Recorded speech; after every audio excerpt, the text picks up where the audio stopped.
Bene data bakundwa b'umwami Yesu Kristo, mwese abakurikira izi nyigisho tubahaye ikaze mu biganiro bya Saveur Divine.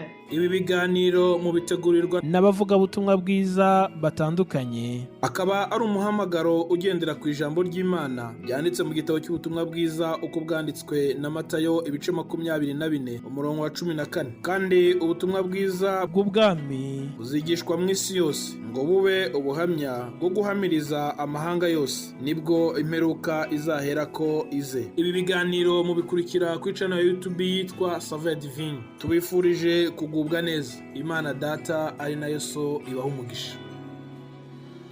Yesu ashimwe bakundwa b'umwami Imana, Yesu ashimwe inshuti zijya mu ijuru, Yesu ashimwe kuri mwebwe mwese mugishakisha ibijyanye n'iyi nzira y'agakiza.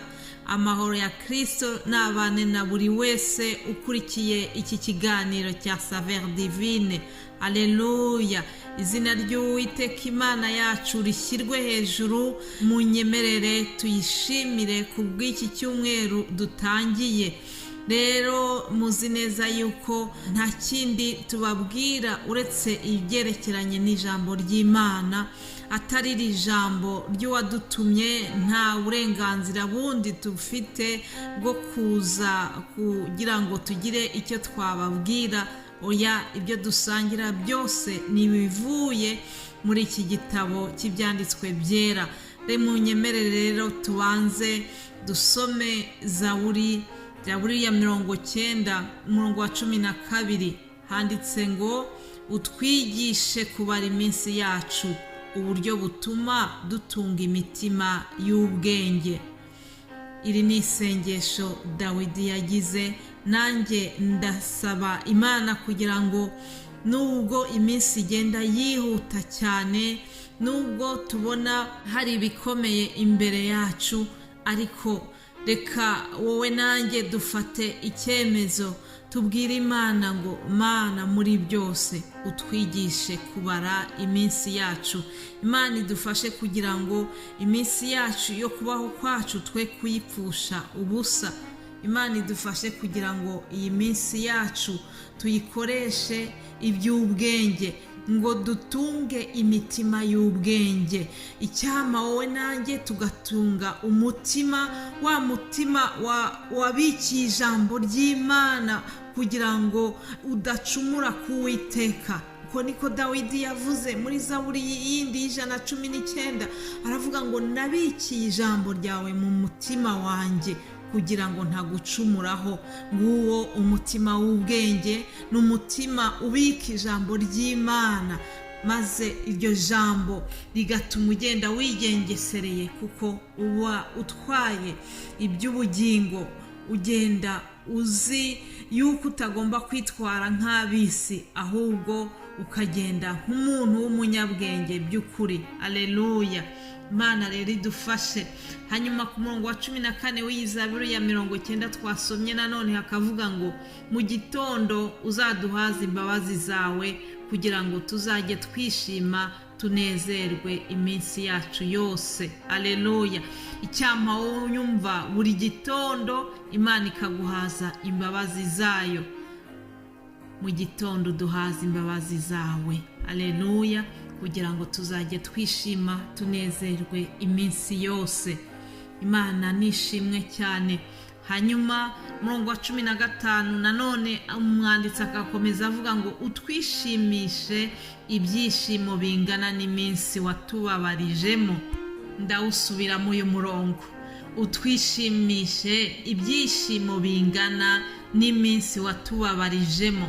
Shuti ukurikira iki kiganiro, ndakwifuriza kugira ngo Uwiteka Imana akuguranire. Dufite Imana igiguranira umuntu ahari umubabaro, ikahazana ikahashyira umunezero. Dufite Imana igiguranira umuntu ahari amaganya, ikahashyira ibyishimo. Alleluia. Dufite Imana igiguranira umuntu ahari amarira, ikaza ikahashyira ibitwenge. Mbese waruzi yuko uyu mwami Yesu twizeye yageze ngo kwa Lazaro, bari bafite ikiriyo. Lazaro yari amaze iminsi ine yarapfuye, ngo yaraboze yaranutse, ariko Yesu aramuzura, maze hahandi hari ikiriyo haba umunsi mukuru. Aleluya! Irabishoboye n'ukuri, yakuguranira nawe ikaguha umunezero mu cyimbo cy'umubabaro nk'uko yabigiriye Hana. Imana yagusetsa ukawugira ibitwenge nk'ibyo Sara yagize amaze kubona Isaka. Ibyo nibyo nkwifurije mu gutangira kino cyumweru mu izina rya Yesu Kristo, bikubere uko ubyizeye. Kandi ndagira ngo nkubwire ngo ku Mana byose birashoboka.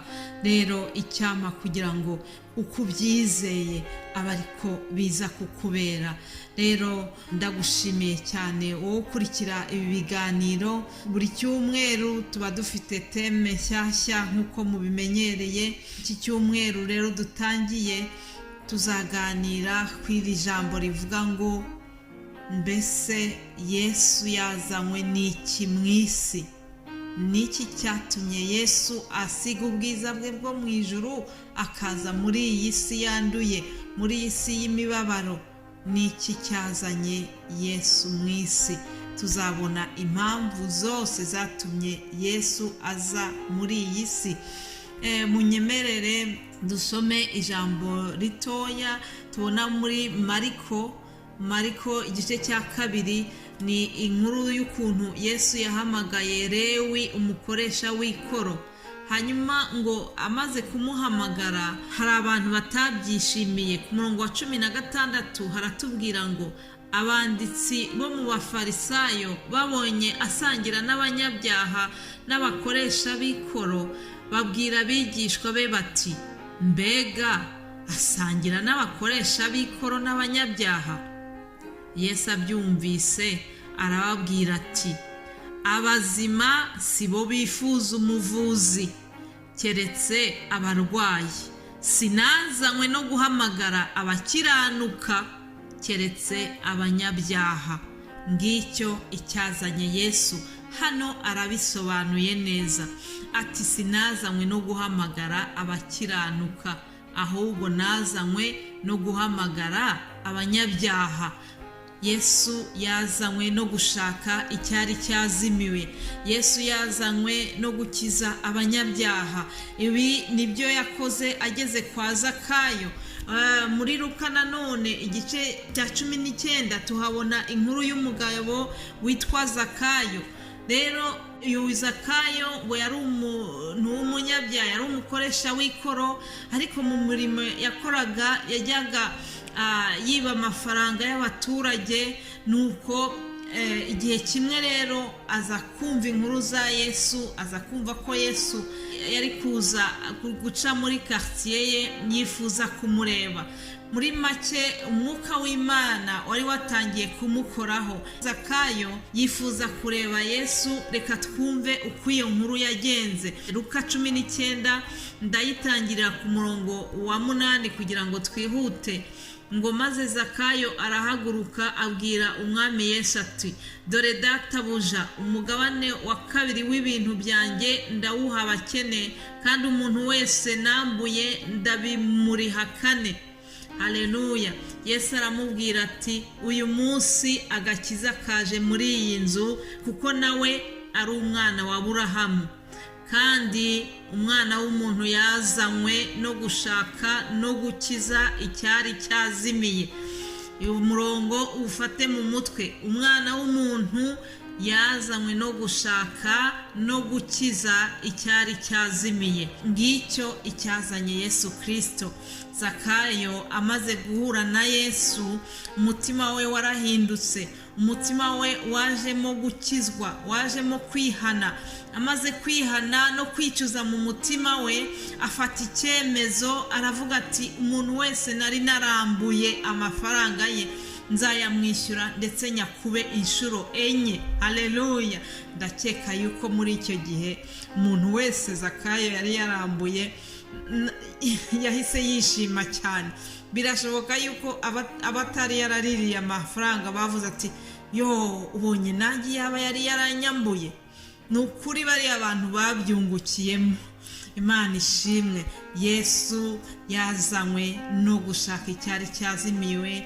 Yesu ntabwo yazanywe no gukiza abari bakijijwe, oya, ahubwo abanyabyaha nibo Yesu ari gushakisha. n'uyu mwanya mvuga no muri iri jwi ryanjye araza akaba ari gushakisha waba ari muri iyi situwasiyo nk'iya Zakayo, akavuga ati ndaje kugira ngo n'uyu nawe muzane yakira agakiza. Ndaje kuko uyu nawe ni umwana wa Aburahamu. Imana ishimwe cyane. Yesu n'uyu munsi aracyakora. Yesu n'uyu munsi aracyashakisha. Yazanywe no gushaka icyari cyazimiye. Rero ndakwinginze kugira ngo uzabane natwe muri iki cyumweru, uzakomeze ukurikire inyigisho tuzabasangira, ubutumwa bwiza tuzabagezaho, kuko nzi neza yuko hari icyo uzunguka ku byerekeranye n'izi mpamvu zatumye Yesu ava mu ijuru akaza muri iyi si. Imana iguha umugisha wowe umaze kumva buno butumwa. Ni mu izina rya Yesu Kristo nabugusangije. Amen.